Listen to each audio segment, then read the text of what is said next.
Hello everybody, welcome to another day of reading. I'm going to be reading again out of a book. The author's name is Paul David Tripp.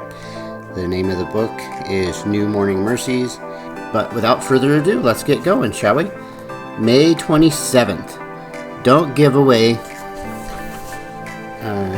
today's May 27th. Don't give way to fear today. The Lord Almighty is your Savior, and He is with you in whatever you are facing and wherever you go. The Apostle Paul is in Athens, waiting to make connections with fellow travelers, and is so moved by what he sees and hears that he can't resist injecting God into conversation. Listen to his words. Let's see here. So Paul, standing on the midst of the apostle, let's try this again, shall we? So Paul, standing in the midst of the Areopagus, said, "Men of Athens, I perceive that in every way you are very religious. For as I passed along and observed the objects of your worship, I found also an altar with your inscription to the unknown God. What therefore you worship as unknown, this is proclaimed to you, the God who made the world and everything in it, being Lord of heaven and earth, does not live in temples made by man, nor is he served by human hands as though he needed anything, since he himself gives to all mankind life and breath and everything, and he made from one man every nation of mankind to live on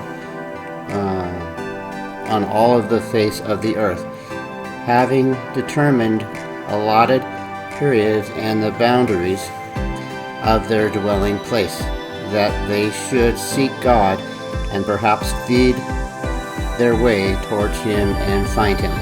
Yet he is actually not far from each one of us, for in him we live and move and have our being, as even some of your own poets have said. For we are indeed his offspring." Acts 17:22 through 28. We are two things that should calm our fears. The first is the incredible truth that Paul speaks about the Athenians. Paul announces that the God who is in control of everything that exists, even down to the exact address where we all live, he decided to rule his world so that he is so near to all of us that any moment we could reach out and touch him. God is always near and always reachable.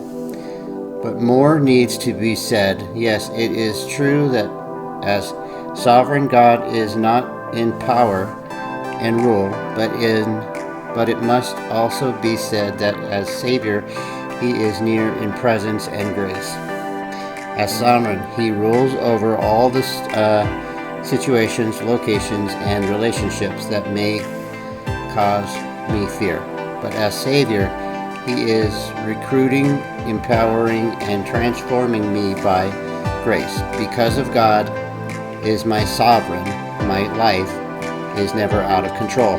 And because he is my Savior, he blesses me with everything I need to live in the middle of things that are beyond my control. He is sovereign. He is a sovereign Savior, which means I don't need to fear, because he is with me and he provides everything I need for the places where his plan leads me.